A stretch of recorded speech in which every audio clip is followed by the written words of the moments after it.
प्रलंबासुर का वध। राधे राधे भक्तों, स्वागत है आपका हमारे चैनल श्री प्रिय दीक्षा में।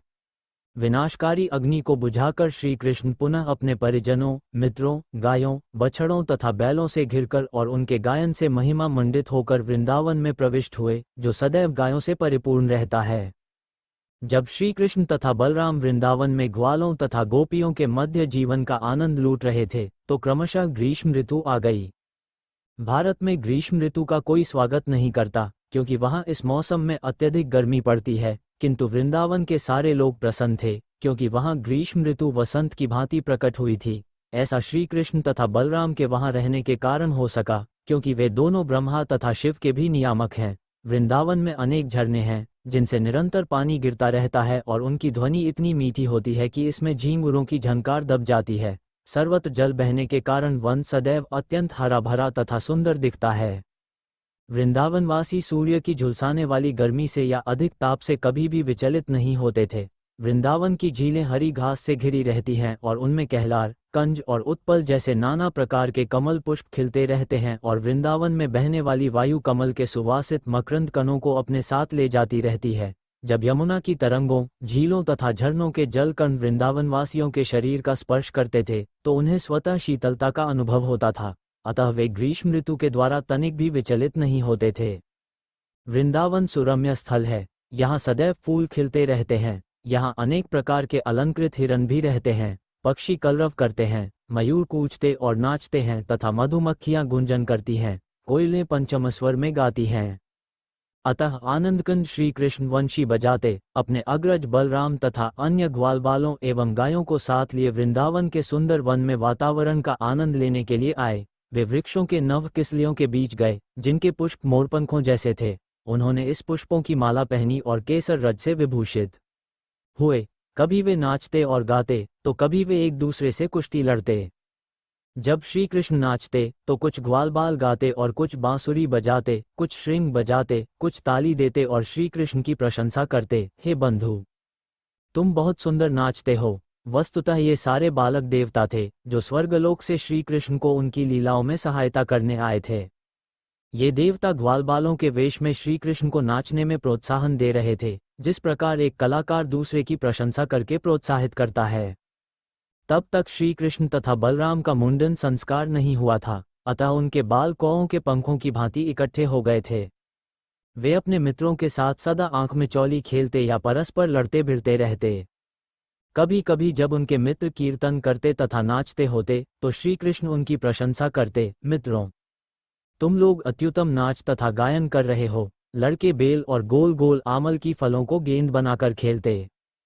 कभी कभी वे छुपा छुपी का खेल खेलते, जिनमें एक दूसरे को ललकारते और छूते। कभी कभी वे जंगली हिरणों तथा विविध पक्षियों का अनुकरण करते। वे एक दूसरे के साथ मेढक की बोली का अनुकरण करके हंसी उड़ाते और वृक्षों के नीचे झूलने में आनंद लेते। कभी कभी वे परस्पर राजा तथा प्रजा का खेल खेलते। इस प्रकार श्री कृष्ण तथा बलराम अपने मित्रों के साथ सभी प्रकार के खेल खेलते और नदियों, सरोवरों, नालों, सुंदर वृक्षों तथा उत्तमोत्तम फूलों फलों से पूर्ण वृंदावन के सुखदायक वातावरण का आनंद लूटते।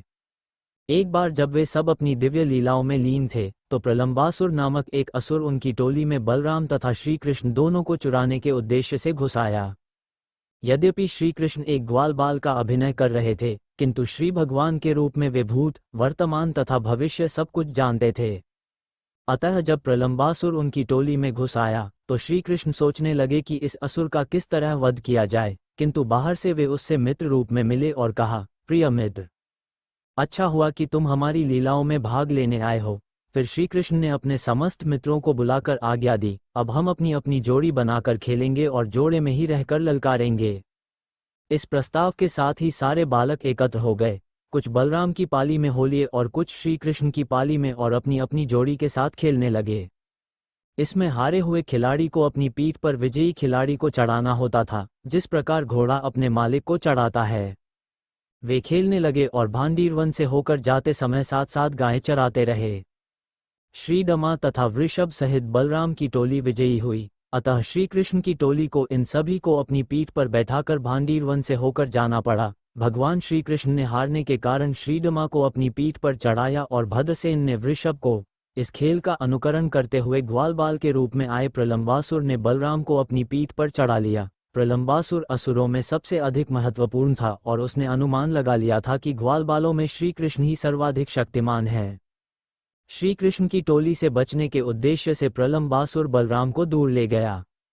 निस्संदेह यह असुर अत्यंत बलवान था, किंतु वह तो बलराम का पर्वत के तुल्य भार लिए जा रहा था, अतः वह उनके भार से थकने लगा और उसने अपना असली रूप धारण कर लिया।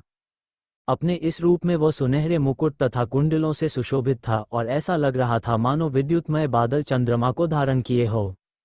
बलराम ने देखा कि इस असुर का शरीर बादल की सीमा तक फैला है, उसकी आंखें अग्नि के समान जल रही हैं और उसके तीक्ष्ण दांत मुंह के भीतर चमक रहे हैं। पहले तो बलराम उस असुर को देखकर चकित हुए और सोचने लगे, ये कैसे हुआ कि अचानक यह वाहक सब तरह से बदल गया। किंतु मन विमल होने पर वे तुरंत समझ गए कि उन्हें कोई असुर उनके मित्रों से दूर ले जा रहा है और मार डालना चाहता है। अतः उन्होंने तुरंत ही असुर के सिर पर उसी प्रकार मुष्टि प्रहार किया जिस प्रकार इंद्र पर्वत पर अपना वज्र प्रहार करता है। बलराम के मुष्टि प्रहार से वह असुर चोट खाए सर्प की भांति मुंह से रक्त वमन करता हुआ मर गया।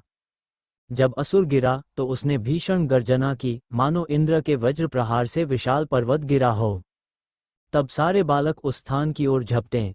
इस भयानक दृश्य को देखकर वे बहुत अच्छा कहकर बलराम की प्रशंसा करने लगे। फिर यह सोचकर कि बलराम मृत्यु से उबरे हैं, वे सब उनका अत्यंत स्नेहपूर्वक आलिंगन करने लगे और अपनी अपनी बधाइयां तथा आशीष देने लगे।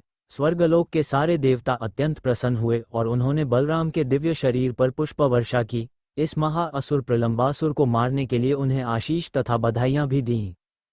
इस प्रकार पुरुषोत्तम भगवान श्री कृष्ण की लीला के अंतर्गत प्रलंबासुर का वध नामक 18वें अध्याय का भक्ति वेदांत अर्थ पूरा हुआ। भगवान श्री कृष्ण की लीला का आनंद लेने के लिए हमारे चैनल को सब्सक्राइब करें।